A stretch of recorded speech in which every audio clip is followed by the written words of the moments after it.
embraced, shockingly.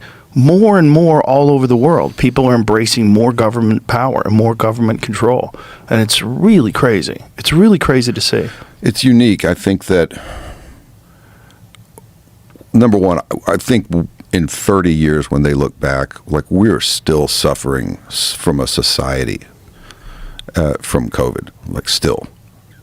And not so much from the disease itself, but from our faith in the institutions around us, whether it's government, whether it's the media, whether it's pharmaceutical companies, and the way that it was manipulated to gain power for a political group. And it was effective. And so when something's effective, then people just keep doing the same thing until it's no longer effective, right?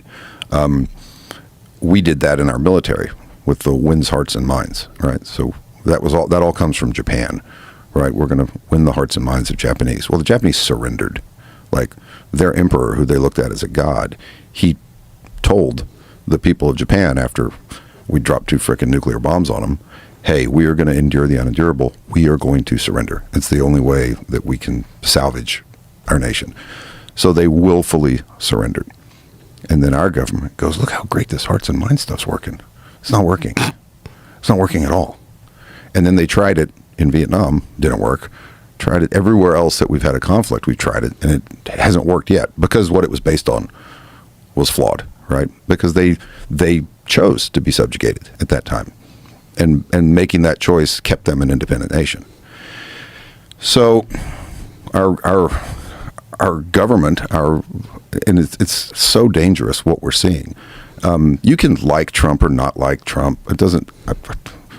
People are going to like presidents and dislike presidents, but now defying the rule of law because he happens to be the head of the federal government and openly defying the federal government, the repercussions of that are going to be, okay, fine, you can't stand this man, you think he's a terrible president, and you're not going to follow his laws, but that's the new normal now. So when a president gets in that you do support, then the other side, because we've established this precedent, they're just not going to follow his laws either. Right. And now we've eroded the rule of law. And and then what happens? The slippery slope is very dangerous. I was saying that when the ICE raids were going on, because I was like, okay, I am not in favor of illegal criminals being in this country. However, we're setting a very alarming precedent where you have masked, militarized police with no ID that are running around the cities snatching people up. Like, this could set a precedent that could be used by the left if they get into power for something different than than just for ICE. We've already accepted the idea of militarized police on our streets, and that people with 7 weeks training, you're just sending them out to snatch up people. And a lot of American citizens are getting caught up in that trap too, unfortunately, and then they have to get released. Like, that could be bad if the next party gets in. So if the Democrats get in next and they decide, like, maybe there's a new COVID strain happens, some new pandemic happens, whatever the fuck. And if you don't get the vaccine, they're going to arrest you, and then they start the same. Yes, we saw it in, I think it was Minnesota, or whoever, they had the National Guard on the streets, but they had people enforcing lockdowns, and so they had people walking on the streets with fucking guns, yelling at people to get in your house over a cold.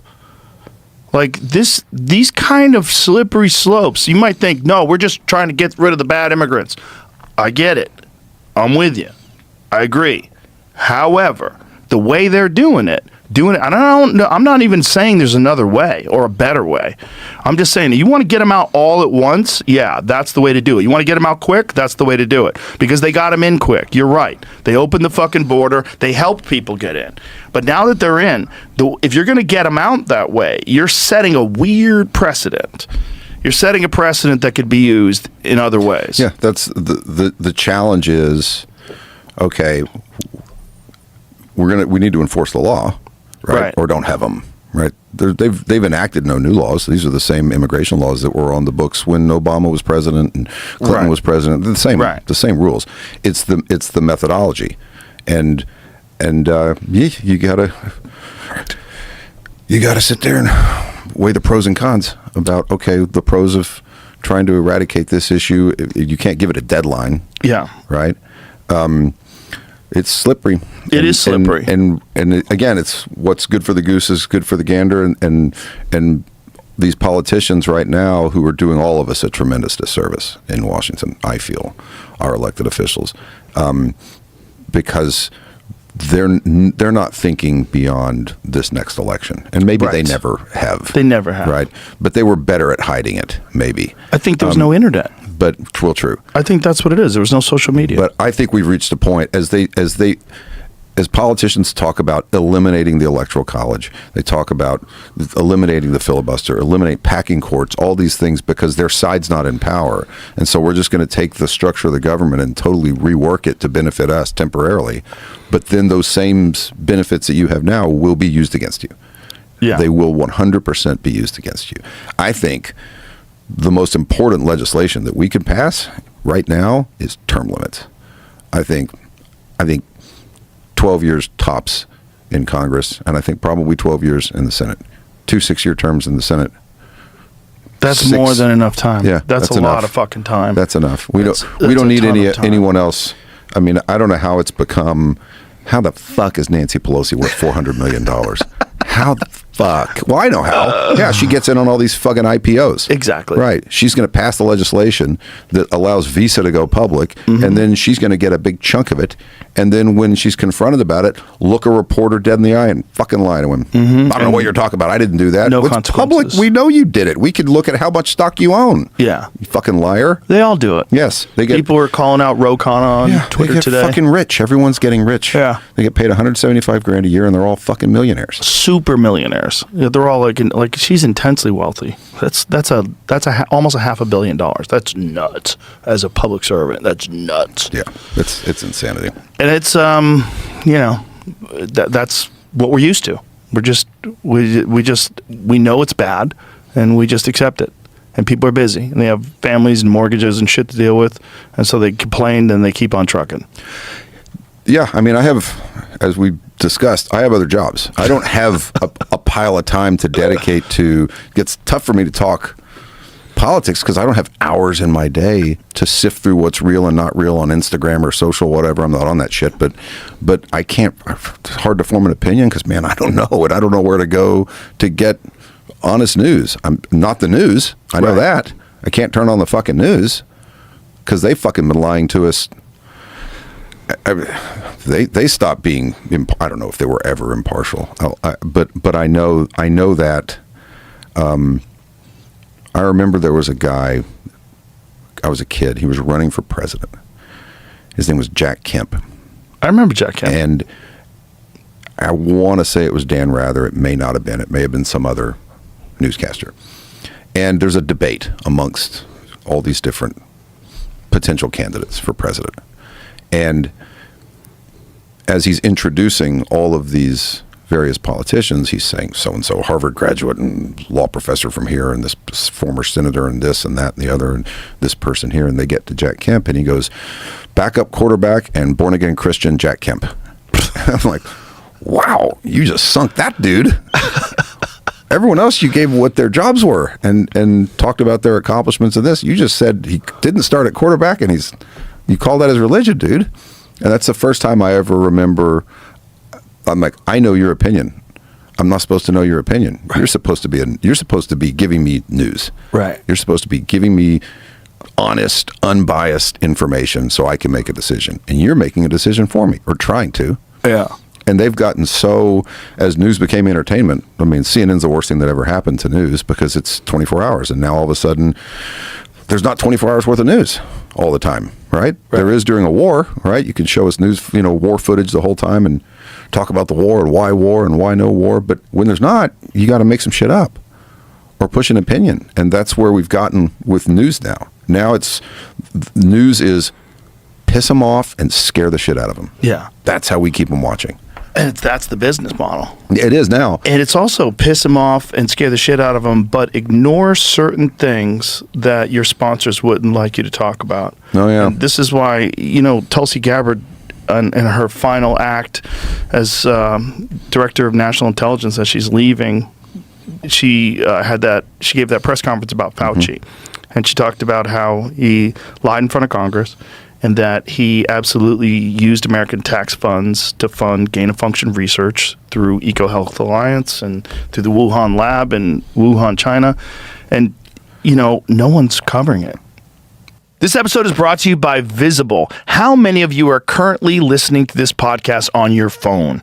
If you are chronically online, like most of us are these days, your wireless network should be too. With Visible, you get unlimited 5G and unlimited hotspot, all powered by Verizon's 5G network. The perks of big wireless for half the cost. Visible isn't just a wireless plan. It's unlimited wireless designed to keep you connected and no contract holding you back. Switch today at Visible.com. Plans start at just $25 a month. Or get our premium Visible Plus Pro plan and save $10 on your first month when you use promo code Rogan, an exclusive offer for podcast listeners. No. And by the way, didn't we all know that already? Well, we knew it, but my parents didn't. People that just read the newspapers and watch TV, they don't know. I've never seen anything as flagrantly obvious as COVID coming from the Wuhan lab studying COVID. Right. I've never, and you've got fucking news anchors keeping a straight face saying it came from the wet market. Did you ever see Jon Stewart's bit on it that he did on the Colbert Show? No. You never saw it? No. Oh, we need to play it. Let's play it because it's so funny because Colbert tries to stop him from doing it and push back. And John, he's a great comic. He just gets up from his chair and gets louder and just plows through it. Really? Over Colbert's trying to cock block his bit. He's it's a funny bit. And he's getting in the way. Oh, I'd like to see if you have information on that. I'd like to see it. And he just keeps going. He keeps plowing away. It's very funny. And it's in the middle of it, right? This was a courageous step because he was doing this when calling it out and saying that it came from a lab in Wuhan, China was somehow or another conflated with racism. Remember that? Yeah. If you said it came from Wuhan, China, from a lab, you're racist. Yeah. How did you pull that off? It's no one's saying anything. It's racist. It's from fucking China, and it seems like EcoHealth Alliance funded it, and it seems like we funded EcoHealth Alliance. Yes. There's a lot of fucking paperwork. And by the way, there's studies on the fucking disease that they've been doing that are posted on the CDC website. They're posted on the fucking... My favorite was when you catch all this shit about ivermectin. Yeah. And literally, when that happened, I went, oh, I'll fucking look that up. Look up ivermectin. And studies with ivermectin. And a study pops up on the CDC website while people are telling us to not take that shit. And it talks about the efficacy of ivermectin and antiviral properties, specifically COVID-19. Yeah. So it's on the government website that the fucking drug works while they're telling everyone to not take it. And they're mocking me for taking Yes. a horse dewormer. Watch this. This is great. No, you stop because he still wants to put out that establishment position. I'd like to see any evidence, if you've got any evidence. Yeah. Well, wild times in the news because I think from then on, that sort of sent a shockwave through the majority of the population where just whatever trust they had in the news just got severely eroded. Yeah. And if we don't have good news, if we don't have trust in the news, then we're kind of adrift. And then you get locked into fucking conspiracy theories and echo chambers online, and you can get trapped in them too, and that's not good either. Yeah, then there's nowhere to go get information. Has anybody in NBC, CBS, CNN, have any of those people picked up on that Tulsi Gabbard speech about Fauci and had any sort of a reaction to it? I'd like to know that. Because from what I was reading online, none of them had. But this was as of yesterday. I don't know whether or not that's changed. I don't know if they were preparing an article and they wanted to make sure that they got all their ducks in a row. I would think pretty much any time the head of an institute is begging for a pardon when he hasn't been charged with any crime is a pretty good indicator. You might want to look and see if there's been a crime committed. Was he begging for a pardon? I mean, Fauci was like, he had attorneys. This is in part of that deal. He had attorneys reaching out to Biden's camp the last day when he got the pardon. Jeez. The very last day. Jeez. It's just a preemptive pardon is nuts, especially when Rand Paul's questioning him and he's talking to him about specifically about what defines gain of function research. And by all account, by every definition, it's gain of function research. And Fauci's still saying, you do not know